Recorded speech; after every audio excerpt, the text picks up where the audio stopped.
Manda bala, Dani. Maravilha. Então, mais uma vez, bom dia, pessoal. Espero que estejam todos mundo muito bem hoje. Né? O tema aqui que nos traz é um tema que eu vou reforçar algo que eu falei recentemente, que é uma fonte de orgulho para mim por trabalhar na Livelo. É uma fonte de orgulho porque a gente, como profissional, uma das coisas que a gente ambiciona é de alguma maneira, causar um impacto positivo nas situações nas quais a gente se vê imerso, no nosso dia a dia, nas nossas relações, né? E exercer uma influência, de alguma maneira, para que o mundo que a gente recebe quando a gente nasce, a gente possa passar de volta melhor que aquele quando a gente recebeu. E eu, na Livelo, sinto que a gente tem a possibilidade de fazer isso. E isso me deixa muito orgulhoso, muito feliz, com um senso de cumprimento de propósito bastante grande.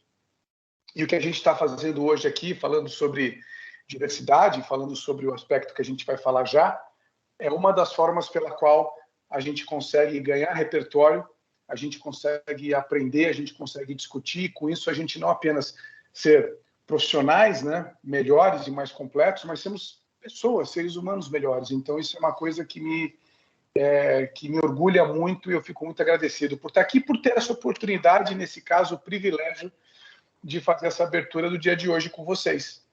E o tema de hoje, pessoal, sobre o qual a gente vai falar, é neurodiversidade. Tá? Neurodiversidade, entendendo, portanto, como a diversidade, né, da constituição, como as pessoas enxergam o mundo, se relacionam com o mundo, e a gente hoje vai fazer um mergulho numa dessas facetas de neurodiversidade, que é o autismo. A gente vai falar um pouco sobre as características do autismo, a gente vai falar um pouco sobre diversidade, inclusive dentro dos aspectos do autismo. Acho que muitos de nós aqui temos a oportunidade de conviver, né, com pessoas dentro do aspecto diferentes, né, diferentes posições do aspecto, a gente convive, mas é muito bom a gente poder aprender mais, a gente se aprofundar mais e falar, inclusive, sobre as oportunidades dos autistas dentro do mercado de trabalho, como se insere, né, de maneira acolhedora pessoas com autismo dentro do mercado de trabalho e como que a gente, para poder ser, inclusive, bastante receptivo, a gente, né, extrair, evidentemente, o máximo do potencial, né, de cada pessoa, como que a gente pode aprender a ser mais inclusivo no dia a dia com pessoas com essa característica de neurodiversidade. Né? E para isso, gente, para a gente poder, então, tratar esse tema, eu tenho o privilégio de apresentar aqui para vocês, tá, a Laís Nunes, que está aqui conosco, né? Ela vai daqui a pouco falar conosco aqui. Laís, desde já, muito bem-vinda. Tá um prazer, um privilégio ter você aqui com a gente. Eu vou fazer uma rápida apresentação. A Laís, ela é engenheira química, especialista em engenharia de segurança do trabalho pela Unifesp, pós-graduanda em gestão de pessoas pela USP, tem 10 anos de experiência em empresas da área petroquímica, como a Braskem e a Petrobras, e há 4 anos dedica-se à pesquisa sobre neurodiversidade, acessibilidade e inclusão. E vocês vão ver, a Laís vai contar a história delas aqui, vai ver como é que ela tem feito isso. Muito bacana o trabalho que a gente vai ouvir aqui a Laís contar para a gente. E atualmente ela compartilha esse conhecimento através de palestras, como essa que a gente está tendo agora, com consultoria e produção de conteúdo no LinkedIn, no Instagram, para conseguir trazer essa mensagem e, de novo, fazer a sua contribuição para um mundo, né, cada vez mais inclusivo para pessoas com neurodiversidade. Então, mais uma vez, Laís, é um enorme prazer ter você aqui conosco. O time da Livelo está aqui virtualmente, né, ávido para te ouvir e aprender contigo. Seja muito bem-vinda. A palavra é sua. Olá, pessoal, bom dia. Antes de mais nada, parabéns para a equipe da Livelo por estar trazendo esse assunto à tona. Muitas pessoas não sabem, mas existe realmente muita dificuldade de encontrar conhecimento sobre o assunto. Para vocês terem uma ideia, uma pesquisa que eu estou conduzindo atualmente, com 166 líderes respondendo, 75,9% nunca teve uma capacitação ou uma palestra como essa, que vocês estão tendo acesso. Então, é um tema que realmente precisa ser muito debatido e estudado, porque até na literatura acadêmica a gente tem uma lacuna muito grande. Então, é preciso realmente iniciativas como essa para trazer o assunto à tona e as pessoas entenderem a importância, na verdade, primeiro a existência, né? Muitas pessoas nem conhecem sobre os termos neurodiversidade, como o Daniel falou, neurodivergência, porque o que são pessoas neurodiversas? Somos todos nós, né? Todos são neurodiversos. São as diferenças dentro da raça humana em relação à condição neurológica que cada pessoa tem. Mas entre a neurodiversidade, nós temos a neurodivergência, que são grupos caracterizados por determinados critérios diagnósticos em comum. Então, entre as neurodivergências, a gente encontra o autismo. O autismo, ele é caracterizado por alguns aspectos, como alterações na comunicação e na interação social, e também comportamentos repetitivos, estereotipados e interesse restrito e específico. Então, no caso, a questão da comunicação, né? É muito interessante também frisar que muitas pessoas falam, poxa, mas autista é aquele que não olha no olho, é o que fica se balançando, que faz movimento de pêndulo. Acho que a pessoa não pode ser autista se ela for autônoma, independente. Mas, sim, pode. Eu sou autista, estou no espectro, né, autista, mas eu tive o diagnóstico tardio, justamente porque, imagina, se agora a gente tem essa dificuldade de identificar, né, realmente a questão de levantar conhecimento, conceito sobre isso, imagina há 34 anos atrás. Então, com o passar dos anos, o número de diagnósticos está se elevando e a gente entende com certeza que entre diversos fatores entra a questão de maior investimento em pesquisas, mais profissionais estão se especializando, mas no ambiente corporativo a gente precisa conversar bastante sobre isso ainda, porque é algo relativamente novo. No exterior tem muitas iniciativas que estão realmente até fazendo ações afirmativas, isto é, são processos de seleção, de recrutamento voltados para pessoas autistas, justamente porque, apesar dos obstáculos que existem, que a gente vai conversar um pouquinho mais para frente, mas também tem algumas características que são consideradas habilidades desejáveis no mercado de trabalho. Então, questão de uma memória um pouco mais elevada que a média, em relação ao apego à rotina, a regras, isso facilita a percepção de erros. Então, a pessoa tem uma facilidade em lidar com padrões. Então, quando ela sai daquela sistematização toda, ela consegue identificar alguns erros. Isso é muito utilizado, por exemplo, na área de tecnologia, em teste de softwares, né? E a pessoa autista não necessariamente precisa estar na tecnologia, né? Tem outras pessoas que trabalham na área de educação, humanas, saúde. Então, na verdade, o estereótipo também de autista tem que estar na área de tecnologia, a gente precisa quebrar um pouquinho. E voltando, né, para a questão de comportamentos estereotipados e repetitivos, algumas pessoas autistas fazem movimentos estereotipados, de fato, assim, realmente de flapping, né, que a gente fala, de movimento de pêndulo, mas não necessariamente. Algumas pessoas autistas, elas podem ter alguns tipos de comportamento repetitivo um pouco menos perceptíveis por neurotípicos. Eu vou usar bastante o termo neurotípico, tá? Neurotípico é a pessoa que não está dentro de alguma neurodivergência. Então, os neurotípicos muitas vezes não percebem algumas características que são consideradas comportamento repetitivo para diagnóstico de autismo, como, por exemplo, ouvir uma mesma música repetidamente, ver um filme ou uma série de forma repetida. Isso são formas também de comportamento estereotipado, né? Mas um ponto super importante que muitas pessoas me perguntam, tanto nas redes sociais quanto nas palestras. Bom, eu sou um pouco introspectiva, eu tenho um comportamento de ouvir música direto e sempre a mesma música. Será que eu também estou no espectro? não dá para responder tão de bate-pronto assim. Por quê? Porque para dizer que uma pessoa está ou não está dentro do espectro autista, precisa ter realmente uma série de testes, de assim, avaliações clínicas, né? No caso, não existem exames de imagem, nenhum tipo de exame médico para ser feito, são realmente avaliações dentro de consultório de psicólogo, neuropsicólogo, tem todo um corpo multidisciplinar que vai fazer essa avaliação, para descartar também outros tipos de distúrbios ou transtornos que podem mimetizar alguns comportamentos que são, né, mimetizar assim, imitar alguns comportamentos que sejam semelhantes ao autista, então, ao autismo. Então, por isso que não dá para responder tão de bate-pronto. Mas ter uma característica do autismo não faz de você autista. No caso, você precisa ter todos os critérios diagnósticos atendidos para estar dentro do espectro autista.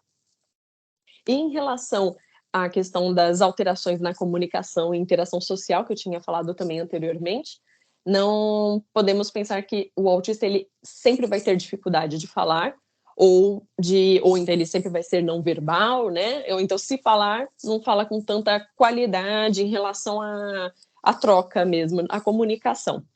Mas existem autistas que são hiperverbais, né? No meu caso, por avaliação, eu cheguei, já tive, né, um feedback de mais de um profissional, que é a questão da minha linguagem é até um pouco acima da média, mas existem autistas que são não verbais. Então, dentro do espectro autista, existem diferentes intensidades das características. Cada pessoa vai manifestar de uma forma, mas para estar dentro do espectro, de alguma forma, ela tem que apresentar essa dificuldade, essa alteração.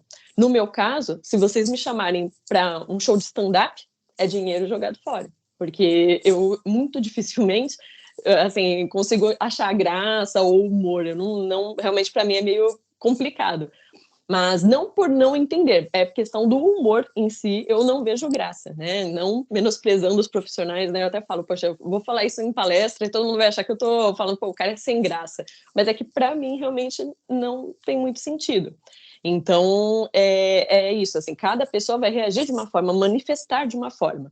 Mas não dá para colocar realmente numa reguinha, né? Assim, todo autista vai ser assim. E também um ponto importantíssimo que vocês não podem sair da palestra falando que, não, a Laís falou que cada um tem né, um autista de cada jeito e tem o espectro, não é uma régua no sentido de ser do mais autista para o menos autista. Nós temos níveis de suporte. O que é isso? Os níveis de autismo, então não existe um autismo leve ou um autismo severo. É uma forma inadequada de falar sobre o autismo.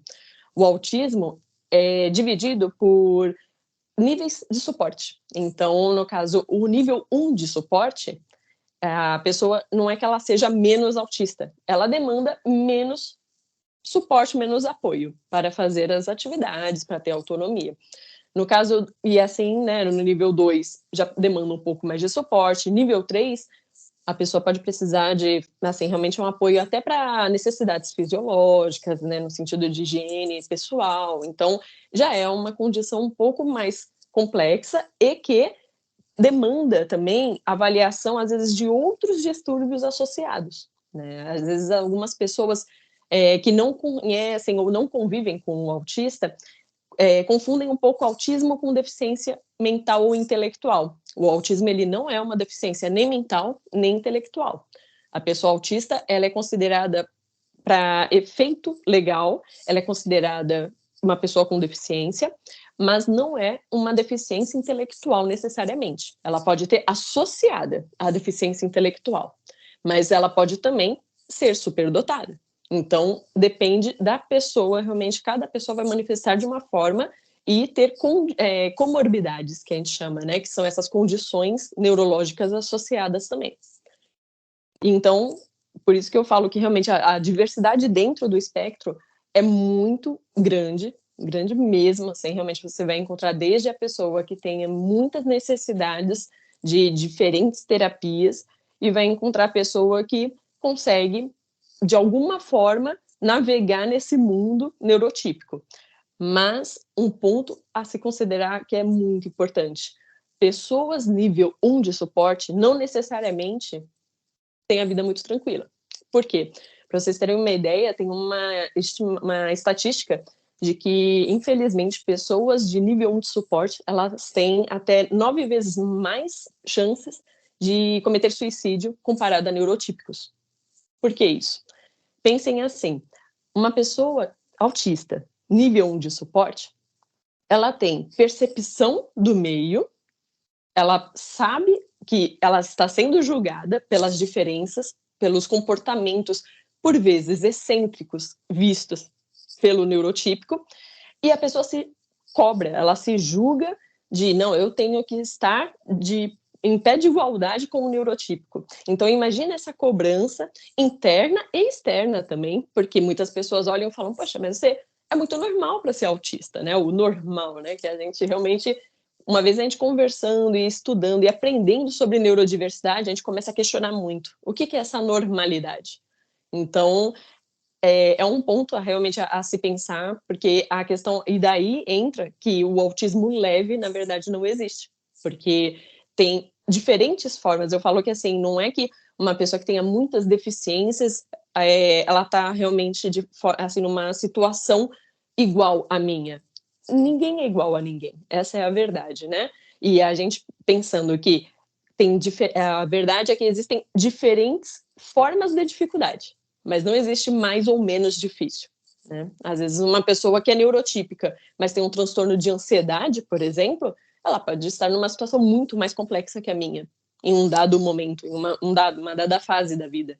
Então é por isso que é importante quebrar um pouco esse estereótipo de mais ou menos autista, mais ou menos difícil, o meu fardo é maior que o seu.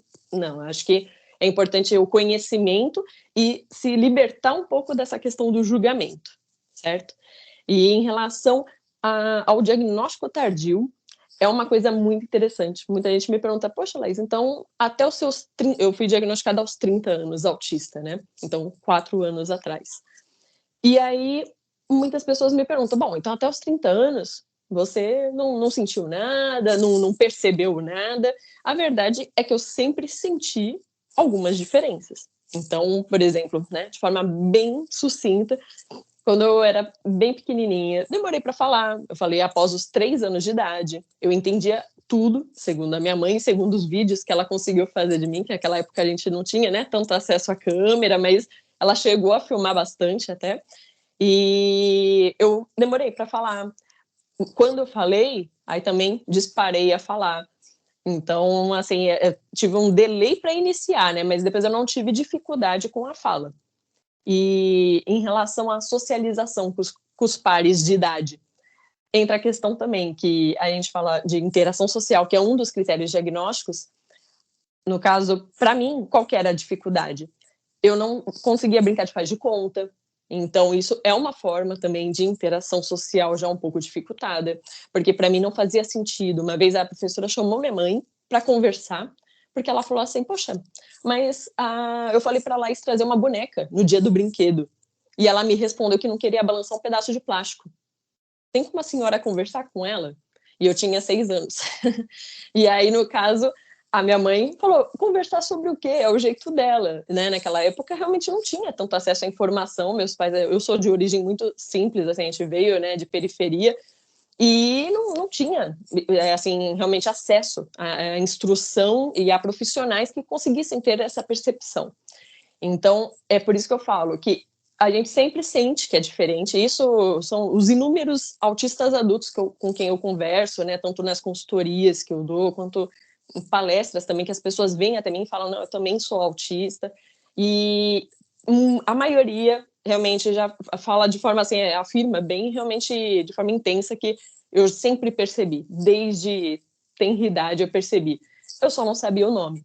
E aí, a partir do momento que você sabe verbalizar isso e sabe lidar e conversar com outras pessoas autistas, você pensa, opa, ok, não estou sozinha no mundo. Tem muita coisa que é explicada por essa questão do diagnóstico e aprender também a verbalizar as suas sensações, porque pensa que um funcionamento cerebral diferente, comparado às outras pessoas, todo mundo pensa que é coisa da sua cabeça, é sua forma de perceber o mundo. Então, né, alguns mais grossos, né, é frescura, você está exagerando. Então, quando você tem o entendimento do que significa, você começa até a aliviar alguns traumas, algumas dificuldades que você teve no passado, né? Porque você começa a entender e justificar, assim, ressignificar a sua vida. Um outro ponto que dificulta muito a questão do diagnóstico, né, até assim, principalmente para as pessoas que são diagnosticadas tardiamente, entra a questão do masking. Eu não sei se alguém aqui já ouviu esse termo, masking, ou camuflagem social. O que seria isso? São mecanismos que a gente cria ao longo da vida, não necessariamente de forma intencional. Para quê? Para mimetizar comportamentos alheios para se adequar ao meio. Isso é muito comum em autistas tardios, né? Diagnosticados tardiamente, desculpa. Então, a pessoa cria esses mecanismos, por quê? É a questão de que a gente cresce, a gente vai observando, né? Então, assim, você vê quando alguém olha torto para você, quando você realmente faz algo que as pessoas demonstram que não é adequado. E isso tudo são comportamentos que são aprendidos ao longo da vida. Então, quando alguém chega e fala assim, eu conheço o filho do primo do meu vizinho, ele é autista e você não é, porque é muito diferente. Não tem como comparar. Primeiro, pela diferença de idade. Eu tenho 34 anos de experiência, então uma criança de 3 anos que está aprendendo sobre o corpinho dela, às vezes está, né, desfraudando, ela está com aquele turbilhão de sensações, ela vai ter umas crises muito mais, assim, realmente intensas, de gritar, de se bater. Então, é totalmente diferente, são realidades diferentes, né? Formas de perceber o mundo e também essa questão de mimetizar comportamentos, de aprender por espelhamento, que a gente chama, né? Alguns comportamentos que são considerados adequados na sociedade. No meu caso, um ponto que também que ajudou muito é a questão do hiperfoco. O hiperfoco, que é o que as empresas estão começando a perceber que é muito vantajoso em autistas, é um interesse intenso, específico em um determinado assunto, objeto, tema. Então, no meu caso, o meu hiperfoco sempre foi comportamento humano. Então, eu sempre tive, assim, eu com 8 anos, como eu falei para vocês, demorei para falar, mas com 8 anos eu escrevia crônicas e pedia para ler na frente da sala de aula, e eram textos falando como não se afogar. Eram coisas assim que não tinha nada a ver para a minha idade, né? Isso entra também como característica do autismo, questão de formalidade, de uma linguagem assim pedante, né? Realmente não é adequado para aquela faixa etária. E aí, no caso, é interessante porque a gente percebe que o hiperfoco, ele é algo que já é intrínseco do autista, e aí entra um ponto que quem aqui conhecer uma criança autista, seja na família, um amigo que tenha filho, o hiperfoco, e até mesmo um colega adulto também, né, que esteja no espectro, o autismo, quando você entende qual é o hiperfoco da pessoa, você tem tudo na mão. Porque você consegue canalizar aquela energia, aquela motivação interna que a pessoa tem para o assunto, e se você consegue direcionar isso, por exemplo, em relação à profissão, em relação a uma área de pesquisa, área acadêmica, a pessoa mergulha naquilo. E aí, realmente, assim, eu brinco, né? Eu brinco, mas é verdade, tá, gente? Que o meu marido, ele tem que me cutucar, às vezes, quando eu pego para ler artigos sobre o assunto de psicologia, comportamento, né? Quando eu estou muito focada, ele tem que me cutucar para eu comer. Ele fala assim, ó, para aí, vai comer, vai dormir. Porque realmente é o que acontece, a gente perde a noção do tempo. Então, imagina isso, né? essa energia ser canalizada direcionada para trabalho, para estudo, para, enfim, trabalho voluntário, quaisquer que sejam as tarefas, as atividades que a pessoa precise fazer, né? Então, o hiperfoco, aí eu falo que o hiperfoco, na verdade, o autismo me ajudou a descobrir o meu autismo, porque a partir do momento que eu estudava sobre comportamento humano, eu percebi essas características, só que eu já estava na fase adulta, eu já estava empregada, então eu fico pensando, né? Eu pensava na época, poxa, eu tenho que encontrar alguém que conheça muito bem sobre autista, no caso dos profissionais de saúde, eu digo, né? Porque imagina só uma pessoa já empregada e eu não sabia nada sobre autismo, assim como eu sei hoje, e eu pensava, poxa, se eu falar isso no trabalho, eu preciso ter muita certeza. Né? Se eu declarar isso para o mundo que eu estou no espectro autista, é uma responsabilidade também, né? E aí eu procurei ajuda, fiz os testes, fiz as avaliações, e aí deu o resultado, realmente deu, né? Saiu o laudo de que eu estou no espectro autista. Mas tudo isso foi muito dificultado pela questão do mimetismo de comportamentos, pelo masking que eu estava explicando para vocês. Por isso que é importante entender essa característica. Às vezes a pessoa, ela cria aquela, realmente como se fosse um camaleão, né? Ela vai se adequando, principalmente quando tem a superdotação adequada, associada. Então, quando a pessoa tem um alto nível intelectual, né, um nível intelectual acima da média que seja, ela já consegue entender melhor como aplicar esses mecanismos, como eu disse, ainda que seja de forma inconsciente, apenas como reação ao meio, sabe? Para poder se adequar e se encaixar. Então, é algo que, uma vez você assim, conhecendo essa característica da camuflagem social, você passa a entender muita coisa. Fala, poxa, então, ok, existem autistas que podem, sim, ser independentes e funcionais. Contudo, a camuflagem social tem um ponto muito, é o lado negro, né? Que a gente fala assim, a gente fala muito questão de o autismo, assim, como eu posso dizer? A camuflagem social é quase um superpoder, então, porque eu vou me adequando aos meios e ótimo, porque aí eu consigo uma dinâmica de grupo, uma entrevista, eu vou me adequando. Só que a energia cognitiva e que precisa realmente, assim, que demanda todo esse mecanismo, é extremamente intensa. Então, a pessoa, depois de uma socialização intensa, ela pode ter baixa imunidade, ela pode desencadear ansiedade, depressão, se for de forma recorrente, porque não é o estado natural da pessoa autista, né? Para vocês terem uma ideia, hoje em dia, com todo o conhecimento que eu já tenho de acessibilidade, que a gente vai conversar sobre a questão da acessibilidade, quando a gente entende formas de adaptar, não só meio, como também processos para essa pessoa que está no espectro, você consegue controlar, atenuar, né, algumas características, algumas crises, algumas sobrecargas. Então, no meu caso, por exemplo, eu não marco várias palestras ou várias consultorias na mesma semana. Por quê? Porque eu já sei, é uma característica minha e é uma limitação que eu preciso respeitar e estabelecer e respeitar, né, na verdade, que eu não posso ficar socializando o tempo todo e de forma intensa. Por quê? Porque isso vai me gerar um estresse acima da média em relação aos neurotípicos.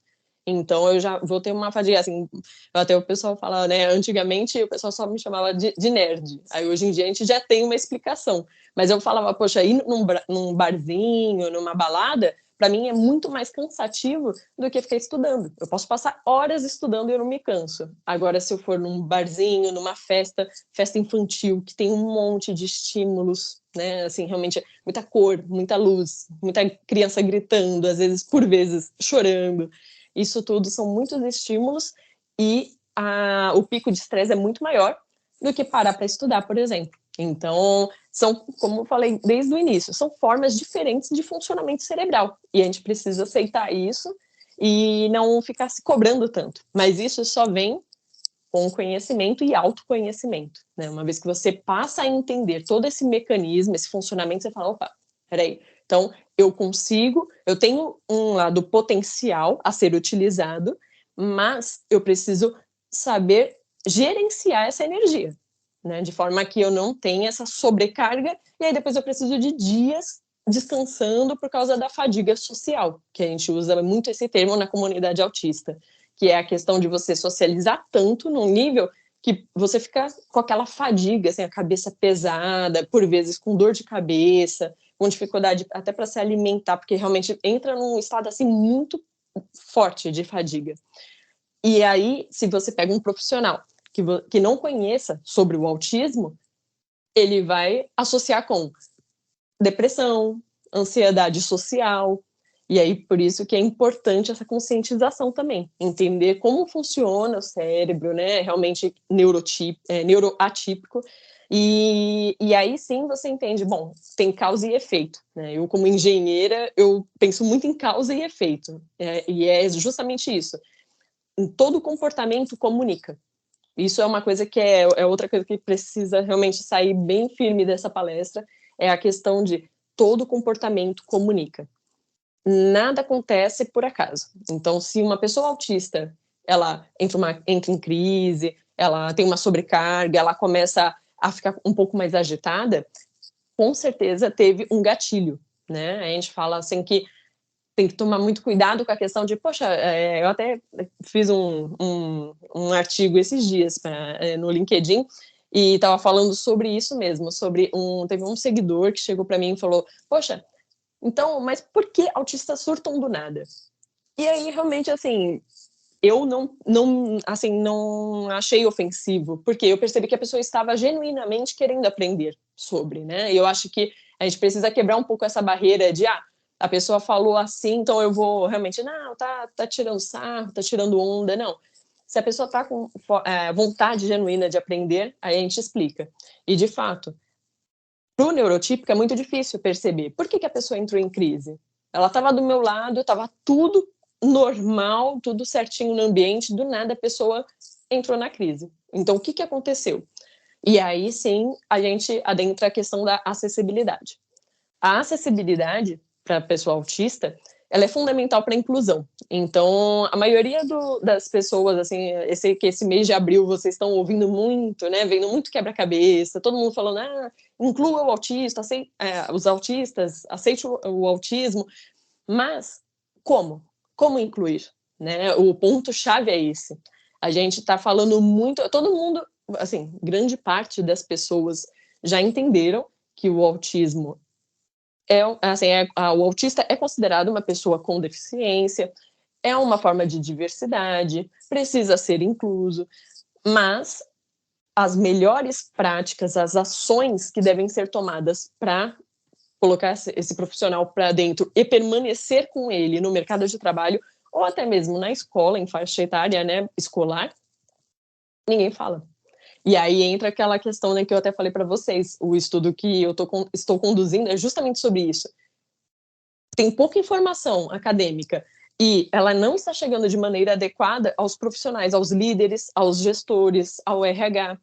Então, é o ponto-chave. E aqui a gente vai falar um pouquinho sobre. Quando você pensa em acessibilidade para pessoas autistas, muitas vezes a gente fala acessibilidade, o que vem na mente? Assim, a primeira coisa que vem na mente é uma rampa, né? É um piso tátil, é um corrimão. E todo mundo fala, nossa, mas acessibilidade para autista, o que eu vou fazer? O autista, ele tem algumas alterações na sensibilidade sensorial. E isso pode ser hipersensibilidade e hipossensibilidade. Então, eu posso ser muito sensível para audição, né, para som, e posso ser hipossensível para visão. Então, por isso que é um ponto importante. Cada pessoa autista é única. E não é só uma frase bonitinha, não. É porque realmente o perfil sensorial daquele autista precisa ser observado.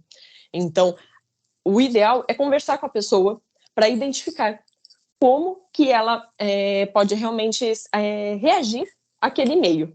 Então, se a pessoa tem dificuldade com hipersensibilidade auditiva, pode usar um fone, pode usar um plug, ela pode evitar chamadas, ela pode utilizar, de repente, mais comunicação escrita. Você vai fazendo essas adaptações de forma a adequar, né, a questão daquela pessoa. Então, um outro aspecto, texturas. Se a pessoa, porque a gente estava falando, né, de visão, de audição, mas todos os sentidos, na verdade, a pessoa pode ter essas alterações. Essa sensibilidade sensorial, ela vai muito além daquela típica cena que a gente vê de autista fazendo assim, de só fechar o ouvido e se balançar. Não fica só por aí, né? Entre algumas coisas que às vezes só não é perceptível para quem está de fora. Então, por exemplo, questão de textura. na mesa, se tiver um monte de detalhezinho e às vezes até, por exemplo, um mousepad que tenha pelúcia, aquilo já pode impactar, já pode desestabilizar a pessoa.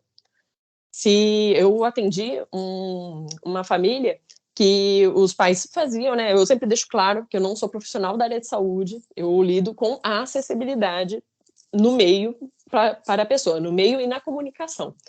E aí, no caso, eu achei interessante quando eu atendi essa família, né? Porque eles queriam realmente analisar a questão do quarto da criança, porque eles iam até terapia, faziam todo o processo que deve ser feito, mas ainda assim a criança estava tendo muitas crises. E aí eles me contataram, a gente conversou, fez todo o trabalho.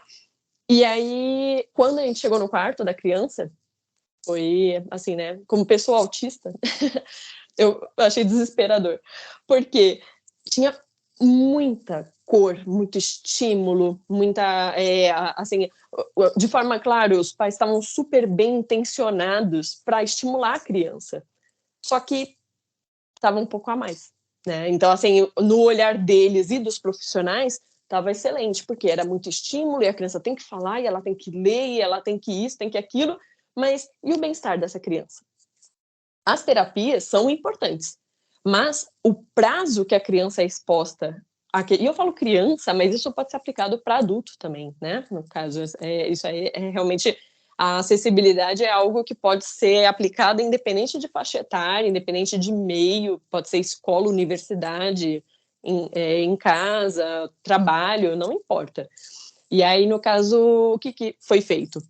Removeu-se tudo que era quadrinho e poster, assim, tinha uns posterzinhos que eles tinham colocado também, alguns quadros magnéticos, então foi removido, colocou mais cores pastéis, então foram adequando para quê? Para trazer calma para essa criança, porque na terapia ela já é estimulada, na escola ela já é estimulada, em casa ela precisa ter assim, realmente um ambiente que seja mais acolhedor no sentido de estabilizar essa hiperestimulação. O cérebro neurodivergente, ele já é muito hiperativo. Então, a partir do momento que você consegue criar um ambiente que seja a gente brinca de sala de fuga, né? Que realmente, de fuga sensorial, que é para se acalmar mesmo, é para trazer a estabilidade e, de repente, algum extintói, só um minutinho. Extintói, esses poppets, ó. É tipo poppet, sabe? Aqueles aqui. Esse aqui é um menorzinho, porque é aquele que é muito grande, que é todo colorido, é muito. Chama atenção, né? Aí às vezes eu tô em reunião, alguma coisa eu uso. Esse aqui é mais discretinho. E os extintóis, por exemplo, eles são uma forma de acessibilidade. Porque, inclusive, isso foi uma coisa que a gente também incluiu no quarto daquela criança em questão, mas outras pessoas também adultas eu já apresentei, porque muitas vezes a gente tem a questão do preconceito, né? De, vou ficar com um brinquedo, imagina, vou ficar andando para lá para cá, mas a verdade é que apesar do nome extintói, esse tipo de acessório, ele realmente é uma forma, um item de acessibilidade. Por quê? Como eu falei, o cérebro autista, ele é muito hiperexcitado. Então, a partir do momento que você canaliza essa energia, seja através de movimentações repetitivas, né, no caso, flapping, ou de se balançar, tem pessoas que giram em torno de si mesmas, mas aqui estamos entre adultos. Sabemos que, dependendo da faixa etária, isso seria considerado inadequado, até mesmo dependendo da ocasião. Então, por exemplo, estou numa reunião, não vou levantar e começar a girar, às vezes a pessoa vai achar que eu não estou prestando atenção. Então, os extintóis, eles nada mais são do que itens de acessibilidade que fazem com que você canalize essa energia. E é incrível, porque assim, já teve uma moça que eu atendi também, que ela não conhecia sobre extintói, para falar a verdade, ela já tinha visto, mas ela pensava que era um brinquedo, ela não entendia a função disso. Tem vários tipos, né? Esse aqui é um dos, mas tem vários tipos. Ela não conhecia a função. Quando eu apresentei para ela e ela começou a usar, ela falou que teve muita melhora. Por quê? Como eu falei anteriormente, o masking entra também a questão de você reprimir essas características autísticas, incluindo os estímulos. Então, se você não tem para onde direcionar essa energia, o que acontece? Você começa a ter, realmente, assim, você vai retesando, isso pode dar até tensão muscular, a pessoa fica realmente com alguns aspectos de ansiedade, né? Alguns traços já de ansiedade, e se persistir nisso, pode entrar em burnout. Né? O burnout, todo mundo conhece em relação ao trabalho, mas existe também o burnout autista. Dentro do autismo, infelizmente, é muito comum, justamente por causa dessa forma de reprimir essas necessidades que são características comuns dentro do espectro autista. Então, é aquela coisa, a gente não comparar o funcionamento do neurotípico com o autista. Realmente, assim, bom, é um comportamento excêntrico? Ok. Você se sente mal fazendo isso? Tudo bem. A pessoa passou, muitas vezes, a vida toda sem saber que é autista, ela aprendeu a lidar daquela forma, não vai ser da noite para o dia que ela vai parar que ela vai começar a fazer estereotipias. Eu digo por mim, eu mesma não tenho o hábito de fazer, porque eu cresci, aprendi a não fazer. Mas eu aprendendo a canalizar a minha energia, isso facilita muito a questão de como eu vou lidar para diminuir a ansiedade, realmente, e ter um melhor desempenho, né? Melhor concentração, minha criatividade melhora, a questão também, a socialização é mais suportada por um tempo maior, por mais, realmente, com mais frequência. Então, isso tudo precisa ser observado e entendido também a questão respeitada a questão da individualidade. Né? Como eu falei, cada pessoa autista ela vai reagir de uma forma, e incluindo em relação ao diagnóstico tardio. Às vezes a pessoa não aceita fazer as estereotipias e está tudo bem, mas precisa entender que é uma necessidade do corpo. Então você vai precisar suprir de alguma forma. Por isso que muitas vezes alguns pais chegam e falam: fulaninho faz tal comportamento, a gente está no restaurante, a gente fica com vergonha, como que a gente faz para ele parar? Não necessariamente precisa parar. Às vezes, como eu falei, canaliza de outra forma, né? Então, assim, ele se bate muito.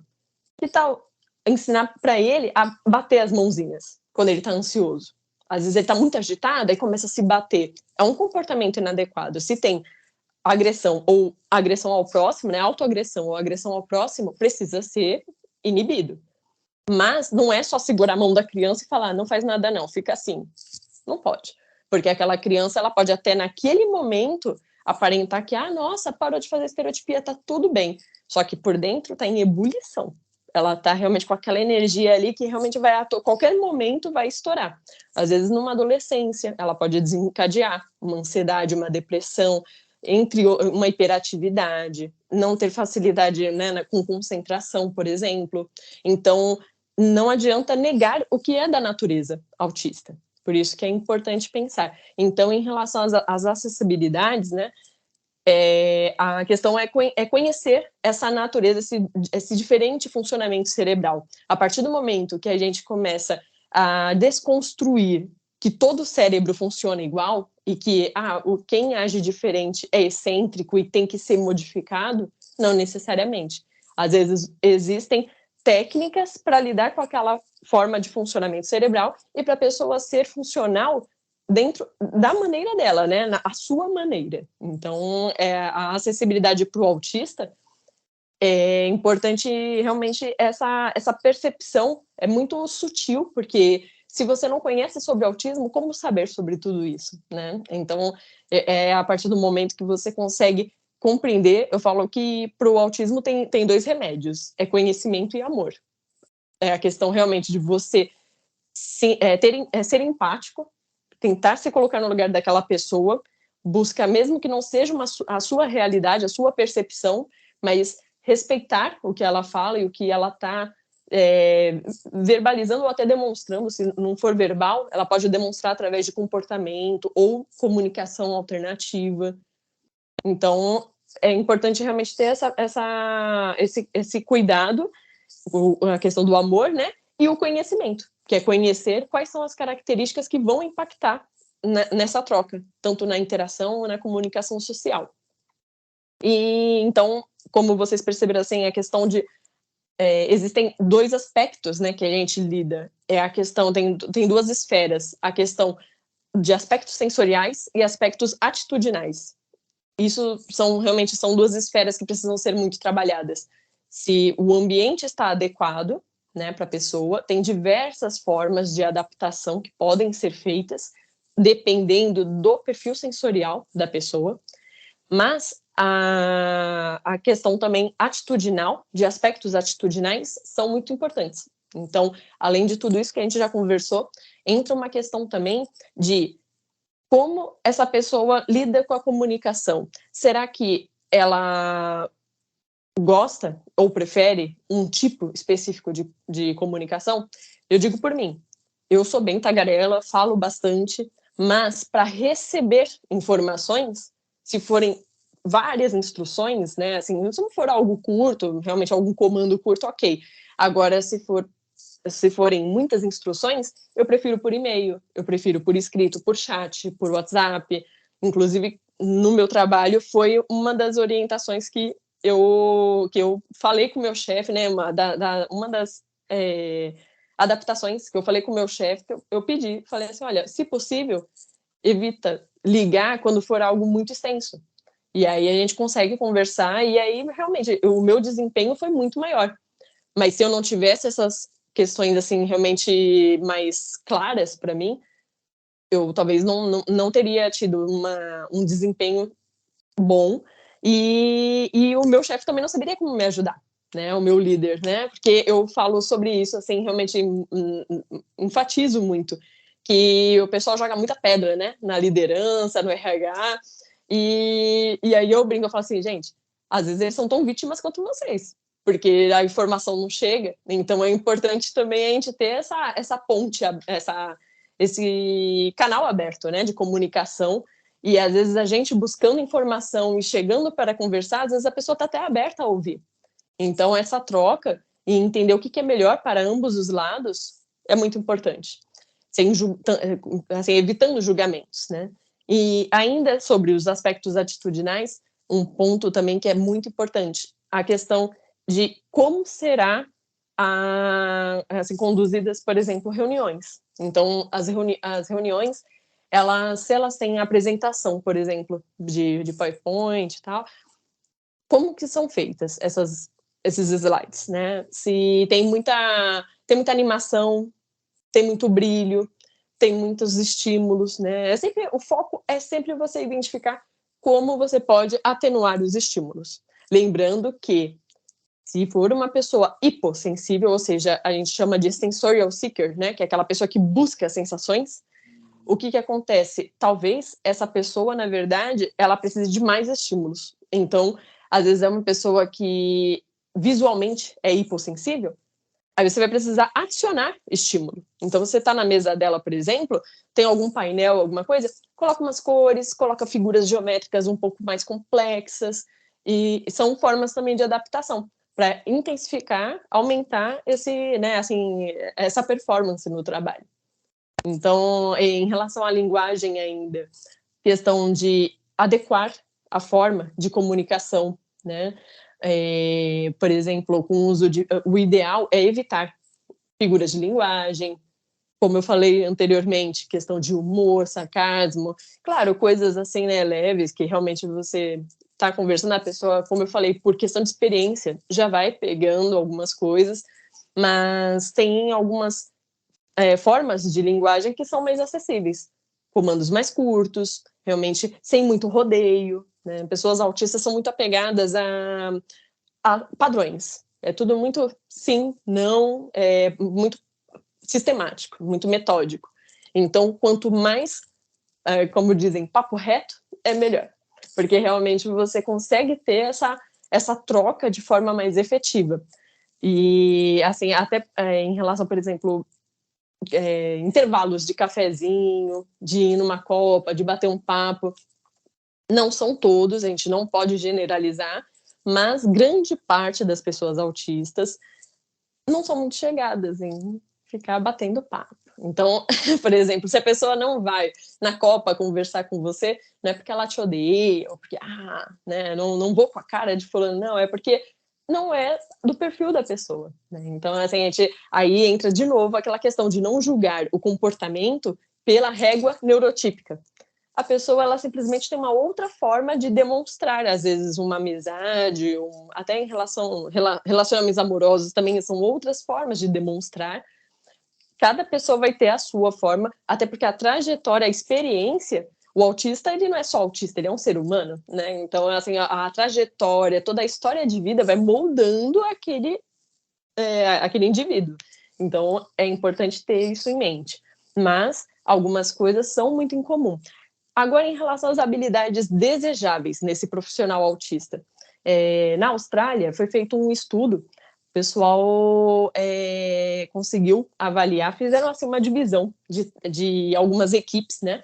E compararam uma equipe que tinha pessoas neurodivergentes e pessoas só neurotípicas na outra equipe.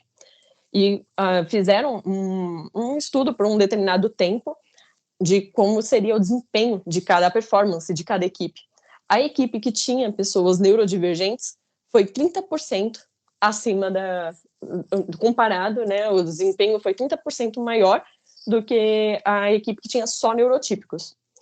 E aí, entre algumas questões, né, não só, como eu falei, do hiperfoco, mas a partir do momento que você tem pessoas pensando de forma diferente, sentindo de forma diferente, até o processo criativo, de inovação, tudo é intensificado, porque são várias pessoas pensando e percebendo por diferentes perspectivas. Isso facilita muito, né? Então, assim, realmente a questão de sair na frente da concorrência, uma vez que esse profissional autista, ele está adequado ao meio, está adequado aos processos, né? Os processos estão adequados a ele também.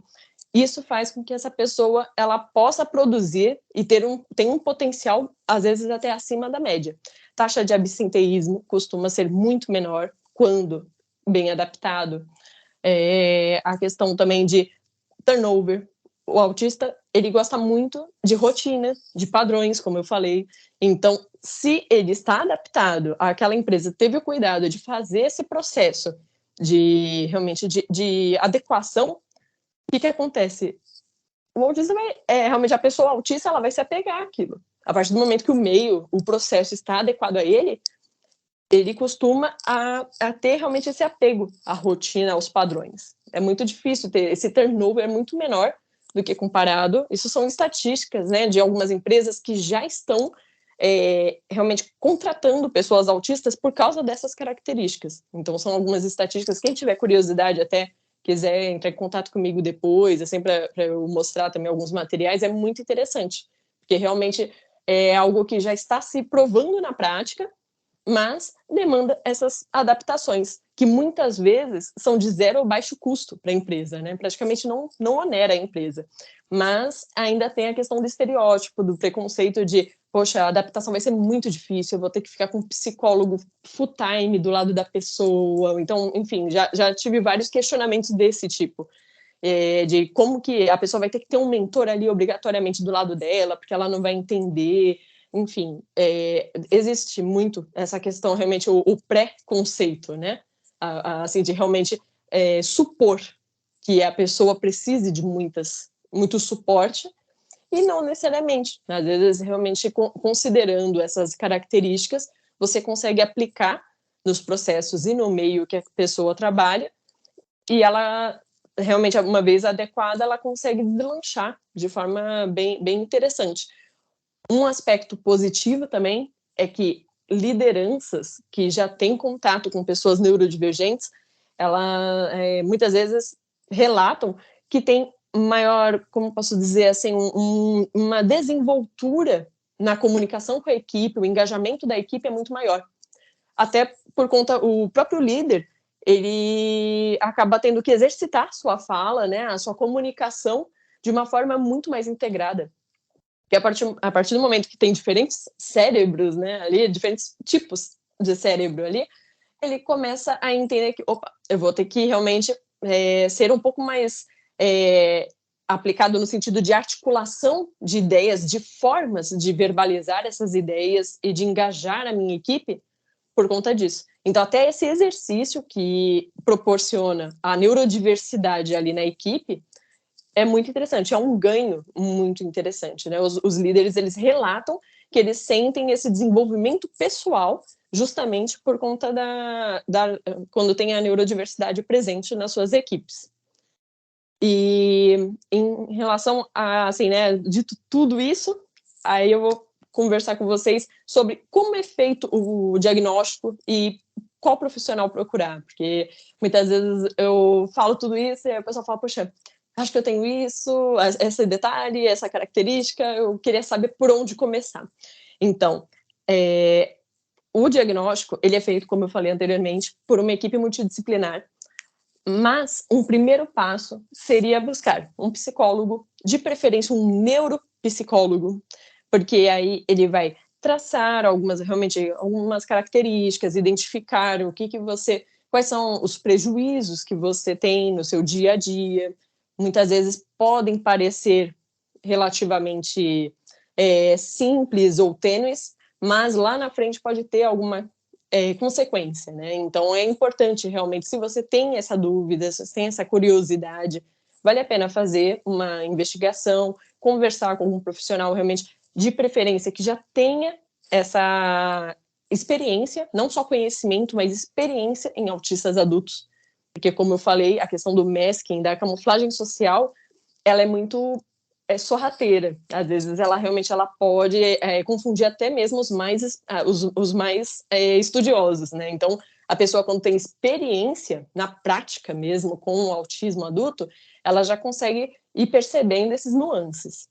E a importância do diagnóstico é, como eu falei no começo, é que realmente você consegue compreender as suas potencialidades para ter uma melhor performance, um melhor bem-estar, estar bem consigo mesmo, estar bem para os outros, servir melhor, né, para quem você ama e para si mesmo. Eu acho que a questão de você entender, ressignificar dificuldades que você teve, entender que houve uma causa e passar a trabalhar elas de forma a realmente a entender que tem coisas que não só dependem da sua vontade, da sua força de vontade, né?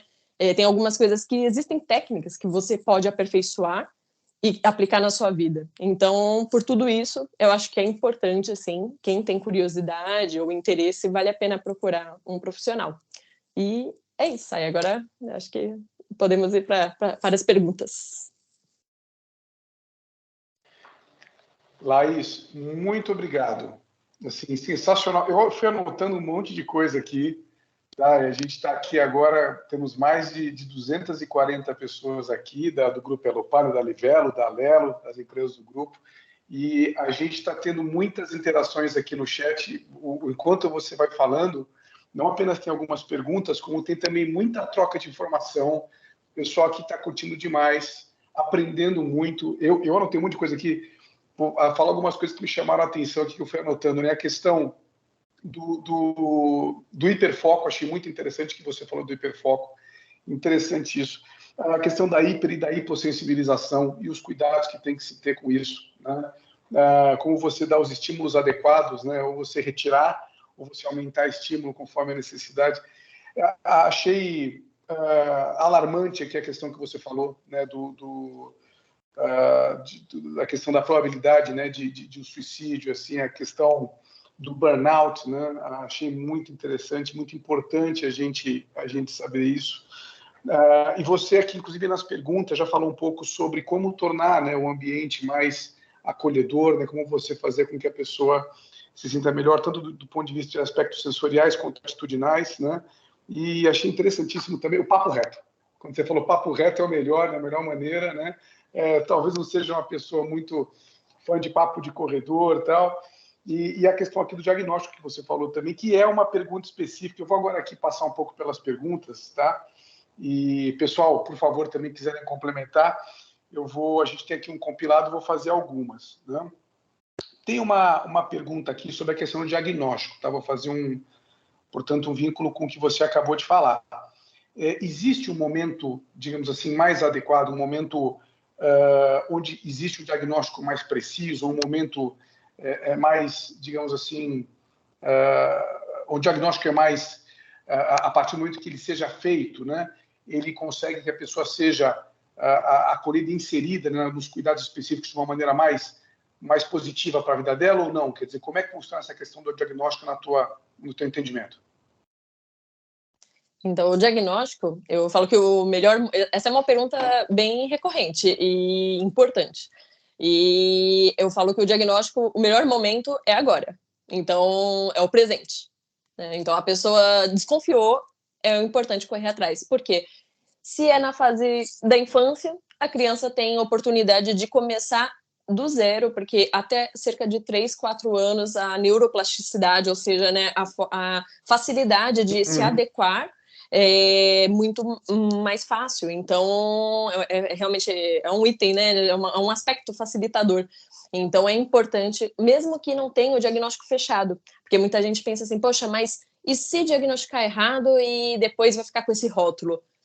Não necessariamente, às vezes a pessoa, assim, é importante, teve a suspeita, as terapias, desde que feitas, né, por profissionais qualificados, os pais acompanhando, né, questão realmente para ver se não tem nenhum tipo de como posso dizer assim, de desvio, mas por parte dos profissionais, mas eu acho assim, a terapia ela nunca vai trazer mal, ela nunca vai fazer mal, ela só vai estimular aquela criança. Então, mesmo que ela seja neurotípica, né, assim, realmente chega no final e fala, não, a avaliação não foi adequada, ela é neurotípica. Tudo bem, mas a questão é, se tem algum atraso na fala ou no desenvolvimento, quaisquer que sejam os atrasos, é importante ter esse diagnóstico. E na fase adulta, ou na adolescência, entra a questão que eu falei de entender sobre o masking, sobre as crises, né, de quais são os tipos de crise também que a pessoa pode ter. Perfeito. Né? Então, isso é importante, sim. Perfeito. Obrigado. A questão do masking também que você falou, né, desse ajuste, né, social, esse aspecto meio camaleônico, né, achei também muito interessante, e ele dificulta um pouco, né, essa percepção, né? Bastante. É uma autodefesa que acaba dificultando, inclusive, isso é tratado de maneira direta, né, frontal. E aí, nesse sentido, eu vou unir aqui, quem fez a pergunta, né, do diagnóstico foi a Aline. Aline, muito obrigado pela tua pergunta. Eu vou somar aqui a pergunta da Monique, tá? Com a pergunta também da Aline sobre diferença entre, né, o autismo, os aspectos do autismo e, por exemplo, um TDAH, né, ou até aspectos comportamentais que não são necessariamente vinculados a algum tipo de neurodivergência. Né? Você já falou um pouco sobre isso aqui, Laís, então talvez se você pudesse pontuar exatamente aquilo que é bem característico e que diferencia, né, o autismo, acho que ajudaria aqui na sensibilização de todo mundo. Sim, sim. Então, em relação ao TDAH, ele é muito o transtorno de déficit de atenção e hiperatividade, né? Para quem não conhece assim, em relação fora da sigla, é muito realmente semelhante. A gente fala que é um primo, né? É um primo do autismo. Por quê? Tem algumas características, na verdade, várias características em comum, e não só características, mas também alguns genes estão sendo estudados, assim, realmente alguns fatores genéticos estão em comum entre o autismo e o TDAH. E em relação à questão de fenótipo, de comportamento, né, manifestado, também tem muitas semelhanças. No caso, a hiperatividade, por exemplo, pode estar presente nos dois, só que são por questões diferentes, então, causas diferentes. Então, por exemplo, no TDAH, a pessoa tem uma hiperatividade e, às vezes, por isso, ela não consegue ter um foco, uma atenção adequada em uma concentração em determinada atividade. O autista, ele pode ter essa hiperatividade, mas não necessariamente ser associada ao TDAH.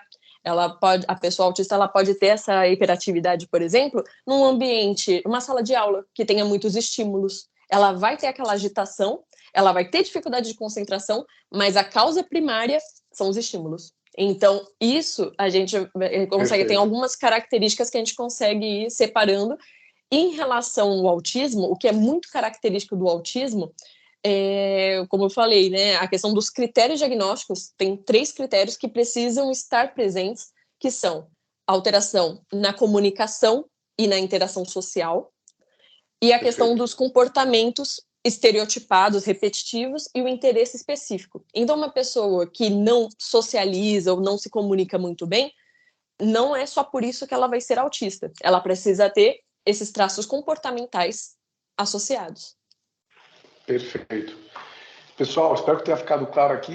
Realmente, eu acho que esse é um tema bastante interessante. A gente, muitas vezes, não tem repertório suficiente para conseguir fazer diferenciações e aí, né, ajustar, eventualmente, tanto o comportamento neoatitudinal quanto o sensorial de maneira adequada, né? Então, muito obrigado pelo esclarecimento. E aí eu, de novo, pego uma questão que você já abordou, também foi perguntada aqui pela Celina. Eu vou pegar a pergunta da Celina, vou elaborar um pouco. Você falou sobre aspectos que a empresa pode fazer para ser mais, digamos, receptiva, né, para uma pessoa autista, do espectro autista. Uhum.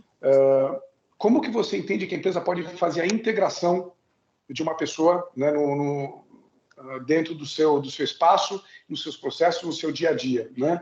Tem uma questão, então, aqui de... O que nós estamos fazendo aqui já é parte disso, né? Que é você dar repertório para as pessoas, elas saberem individualmente como se comportar. Você falou um pouco das questões também sensoriais, né? Mas, por exemplo, no momento de você atribuir um trabalho, né? Você falou um pouco aqui de rotina, tem alguma coisa que a empresa pode fazer para fazer uma integração, né, ao longo do tempo, o mais produtiva e suave possível para a pessoa autista? Sim, sim. Tem muitas coisas que podem ser feitas, né? Entre elas, questão você falou da rotina, a gente pode pontuar a questão da previsibilidade. Previsibilidade é um Perfeito. item de acessibilidade, assim, incrível para pessoas autistas. É necessário e super importante. Ele vai impactar, a previsibilidade, ela vai impactar até na prevenção de crises, porque a pessoa tem já realmente aquela questão de saber o que está por vir, né? Então, por exemplo, vou dar um exemplo prático. Tem uma reunião semanal, toda quarta-feira tem uma reunião no mesmo prédio, numa mesma sala. Vai ser alterado. A gente sabe, né? Somos adultos, sabemos que imprevistos ocorrem, um vazamento, uma goteira, uma infiltração, que precisou mudar de sala. Uhum. Não tem problema. Sim. A questão é comunicação prévia, né? Olha, mudou assim que possível, comunicar a pessoa dessa alteração de rotina, dessa alteração de local. Então, isso é uma questão. Em relação à integração, na verdade, do anúncio da vaga, já existem algumas formas de acessibilidade, como, por exemplo, a questão da linguagem que eu falei, de não ser muito coloquial no sentido de ter muitas figuras de linguagem, né, de ser algo realmente mais conciso e mais assim, específico. Em relação a recrutamento e seleção, tem várias oportunidades também de acessibilidade, entre elas, identificar se na sala de entrevista, por exemplo, que a pessoa vai passar por uma entrevista, tem alguma luz piscando, a luz, de preferência, se puder optar por LED, a lâmpada de LED, é melhor do que a fluorescente. A fluorescente, para vocês terem uma ideia, o barulho do reator da lâmpada incomoda uma pessoa autista muitas vezes. Às vezes, a luz ela pode estar uma leve oscilação. Essa oscilação, às vezes, não é perceptível por neurotípico, pelo autista é. E aí, a somatória desses pequenos detalhes é que pode levar a uma sobrecarga e atrapalhar. Às vezes, uma pessoa que tem potencial e bagagem, conteúdo acadêmico para apresentar na entrevista, ela simplesmente trava. Então, perde dos dois lados, né? Perfeito. E, Laís, uma curiosidade, você falou uma curiosidade minha, talvez você tenha falado e tenha me escapado. A pessoa, ela consegue identificar o que está incomodando ela e falar, ou ela não vai falar, ela vai simplesmente reagir internamente àquela hipersensibilização? Ou ela chega até a falar, essa luz está me incomodando, isso aqui está me incomodando, ela chega a verbalizar isso? Então, depende do nível de conhecimento sobre a condição, porque mesmo a pessoa que tem a condição, ela às vezes não sabe nem sequer verbalizar, não por dificuldade, por déficit intelectual, mas por dificuldade de reconhecer o que está incomodando. Então, ela pode ter uma instabilidade, uma sobrecarga sensorial e não identificar a fonte. Inclusive, um dos serviços que eu faço é justamente mentoria para pessoas neurodivergentes. É conseguir passar essas informações para que a pessoa tenha um olhar atento para identificar, apontar essas questões, esses aspectos que trazem a sobrecarga. Perfeito. Isso significa dizer, portanto, que uma empresa, né, que tem o objetivo de ser inclusiva, ela tem que ter a sensibilidade dos seus colaboradores aguçada para esse tipo de situação. A gente tem que estar muito atento também para coisas que podem estar causando essa hipersensibilização, não é? Com certeza. Junto, evidentemente, com assessoria especializada. Sim, com certeza. A questão do RH se informar, se capacitar, né? Eu falo RH, mas equipe de diversidade e inclusão, equipe de RH, os Perfeito. líderes, que muitas vezes, por conta própria, podem perceber também alguma forma, alguma possibilidade, uma oportunidade de melhoria nisso, e os colegas de trabalho também. É muito interessante essa capacitação no sentido de conscientizar, até para evitar algum julgamento ou então alguma dificuldade de comunicação interpessoal. Perfeito. E aqui eu faço questão de enfatizar o que você trouxe também, Laís, do exemplo, né, do 30% de aumento, né, de efetividade de equipes com neurodivergência versus a que não tem, e os líderes que se sentem, como você colocou, mais desenvoltos, talvez até mais cuidadosos na linguagem, a partir do momento que convivem com a neurodivergência. Então, assim, é uma situação ganha. Todo mundo, de fato, ganha individual e coletivamente com a neurodivergência, né? Isso Sim, com a inclusão. Né? eu até esqueci, Daniel, desculpa de te Por interromper. favor. Eu esqueci de citar até a questão de políticas públicas, né? Pensar que até a questão o Estado tem a ganhar com isso, porque uma pessoa que consegue ter as adaptações e é inserida no mercado de trabalho de forma adequada, remunerada, ela onera menos ao Estado. Ela não vai precisar tanto de terapias, de realmente de suportes, que às vezes até de pensões, porque às vezes se a pessoa ela tem essa dificuldade, essa deficiência, ela não consegue se inserir no trabalho, ela vai precisar buscar outros meios de sobrevivência, né? Então é importante realmente que pensar como você falou, todos os lados, todos os envolvidos ganham, sociedade, as empresas, o próprio funcionário, todo mundo ganha. Perfeito, muito bom. A gente está aqui nos minutinhos finais e aqui tem algumas mãos levantadas aqui. O Marlos, você quer fazer uma pergunta, correto? Isso, Daniel. Bom dia. Bom dia. Por favor, bom dia. Muito obrigado assim, pela palestra, primeira parte, assim, foi muito esclarecedor, muito legal. E assim, a minha dúvida é o seguinte, a minha esposa, ela trabalha na área de saúde pública, com atendimento direto a pacientes, responsáveis pelos pacientes. Ela me relata assim, a gente tem conversado, que ela percebe um aumento muito grande de suspeita de diagnóstico, né? Já que ela não fecha o diagnóstico, só começa o processo. Mas assim, ela fala, nossa, é absurdo os casos que aparecem com relação a isso. Aí eu te pergunto,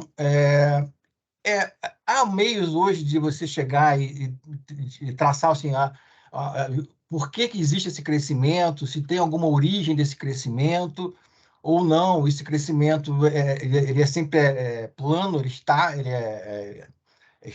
estável, né? Não cresce nenhum, mas por conta da disseminação do assunto, né? Do esclarecimento em si do que é o autismo e tudo mais. E tem como a gente classificar isso? Não, as razões de a pessoa vir com essa característica é por isso, ou não, não tem nada a ver, é só aumento da comunicação que gera mais pessoas se informando sobre isso e acabam apontando algum diagnóstico, pesquisando sobre isso, entendeu? Era essa a pergunta. Sim. Então, Marlos, né? Marlos, tem alguns fatores que influenciam esse aumento, né, de diagnósticos. De fato, está tendo um aumento. Para se ter uma ideia, né, o CDC é um instituto, né, de pesquisa dos Estados Unidos. A gente cita os Estados Unidos porque, infelizmente, no Brasil nós não temos estatísticas, números, realmente dados estatísticos sobre o autismo por enquanto. Então, a gente usa como referência para fazer uma estimativa os Estados Unidos, que é o país que tem maior quantidade de estudos a respeito de prevalência do autismo na população. Em 2004, foi feito um levantamento, uma pesquisa que, na verdade, ela é atualizada a cada 2 anos. É bem interessante essa pesquisa, porque você consegue ver justamente, vai responder a tua pergunta, né, se é estática ou se está tendo, de fato, essa elevação no número. Em 2004, era um autista para cada 166 indivíduos nascidos. Em 2022, um autista para cada 30 nascidos. Então, sim, está tendo aumento de diagnósticos. Contudo, a gente precisa apontar algumas coisas. A questão do diagnóstico não necessariamente que esteja aumentando o número de autistas, mas sim de pessoas que estão conseguindo ser diagnosticadas. Autistas sempre existiram. Inclusive, né, algumas questões até assim, realmente, para quem tiver curiosidade, existem até alguns livros que fazem a relação de algumas descobertas, questões assim, realmente que envolvem metodologia científica. Os autistas, eles têm muita facilidade de lidar com esses padrões técnicos e científicos. Então, de fato, desde as mais diversas, assim, né, desde muito antigamente, existem pessoas autistas, inclusive, participando desse processo de inovação, de descobertas científicas há muito tempo. Mas por que está se elevando? Investimento em pesquisa para autismo, né, sobre autismo, a questão de mais profissionais estarem se capacitando e tendo acesso à informação, e tem o fator genético também. 97% assim, da influência, né, do autismo é genética, e 3% seria ambiental. E aí eu quero deixar bem importante aqui, todo mundo tem que sair da palestra, gente, ó, com essa informação, é muito importante. Esses 3% ambientais não são de tela, não são de vacina. O que são esses 3%, afinal? Eles são da vivência intrauterina. Então, no caso, estão ainda fazendo alguns estudos, mas às vezes um outro componente que realmente a criança tenha contato, alguns aspectos que podem influenciar realmente, mas na vida intrauterina.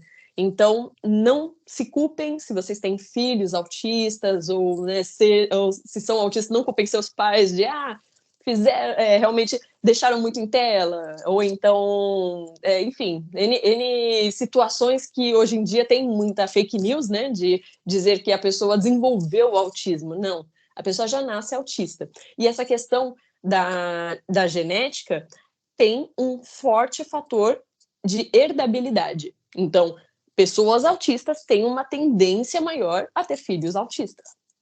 No caso, uma dúvida muito comum é: genética, né? Influência genética e herdabilidade são a mesma coisa? Não necessariamente. A herdabilidade, como a gente sabe, né, é de pai para filho, mãe para filho. A genética, ela pode ter também alguma questão voltada para mutações. Então, não necessariamente nem o pai, né, o pai e a mãe, eles podem não ser autistas, e a criança pode nascer autista, por questão de mutação genética. Então, por isso que é importante também deixar claro que nem sempre o filho é autista, então um dos dois é autista. Não necessariamente, tá bom? Então, isso é muito bom deixar claro. E essa questão também de que esses 3% ambientais não tem a ver com a vida pós-útero, né? Bom? Respondi a tua pergunta, Marcos? Perfeitamente, muito obrigado. Imagina. Obrigado, Marcos. Excelente e necessário esclarecimento, Laís, que você fez aqui no final. Muito bom, muito obrigado. Olha, a gente está caminhando aqui já para o final, então, dessa nossa sessão de hoje aqui sobre diversidade. Eu queria, Laís, te agradecer muitíssimo. Assim, eu, pessoalmente, aqui anotei bastante coisa, aprendi muito. Tenho certeza que todas as pessoas que estão aqui, né, do Grupo Elopar, da Lelo, da Pet Pronto, da Veloy, da Livelo, também aprenderam demais. E a gente, acho que temos um compromisso aqui, né, pessoal, de reverberar esse conteúdo, né, da gente também, a partir daí, ser vozes, né, que ajudam a compartilhar esse conhecimento que a gente adquiriu, de novo, em prol tanto de ter um ambiente mais inclusivo, né, quanto também da gente em fazer isso, né, crescer, se desenvolver individual e coletivamente, por todos os números que você trouxe, por todas as oportunidades que existem, por todas as possibilidades a partir daí. Então, assim, parabéns, Laís, pelo seu trabalho, por tudo que você tem feito. Estou encantado, de verdade, tá? Assim, um privilégio ter você aqui conosco. E uma forma aqui que a gente, humildemente aqui na Livelo, gostaria de te agradecer, né? O privilégio de estar contigo é de dar para você de presente 20 mil pontos Livelo, para que você possa usar como você quiser, seja para você viajar, seja para você resgatar, né, com esses pontos um bem que você queira, seja para você usar, inclusive, no Pix, né, no dia a dia, para ele, coisa que eu posso depois até te ajudar a falar como que você pode usar, se você quiser. Mas é um presente que a gente dá com enorme gratidão a você por essa dedicação de tempo aqui conosco. A gente sai definitivamente muito melhor do que entrou aqui na tua palestra, tá bom? Tem uma mãozinha levantada aqui da Priscila. Priscila, você quer falar? A gente está aqui feijão, mas por favor, Priscila. Eunice, vão dar palminhas, acabei levantando, tá? Ah, Parabéns, aproveito a fala para parabenizar a Laís, acrescentou muito no meu conhecimento. Muito obrigada. Eu que agradeço, aí, viu, gente, pela oportunidade. Muito contente de estar aqui com vocês. Percebi todos muito atentos também, realmente prestando atenção, e é legal porque quando a gente vê esse engajamento, esse interesse genuíno em entender a realidade alheia, ainda que não seja a sua, é isso que faz realmente com que a gente perceba o exercício real da empatia, né? Então, é um prazer estar aqui com vocês. E eu também fico aberta a quem quiser realmente entrar em contato. Eu estou tanto no Instagram quanto no LinkedIn, @comportamento e diversidade. Então, quem quiser me contatar também por lá, eu gero conteúdo também em ambas as redes, voltado para a conscientização. E é isso. Muito obrigada, Daniel.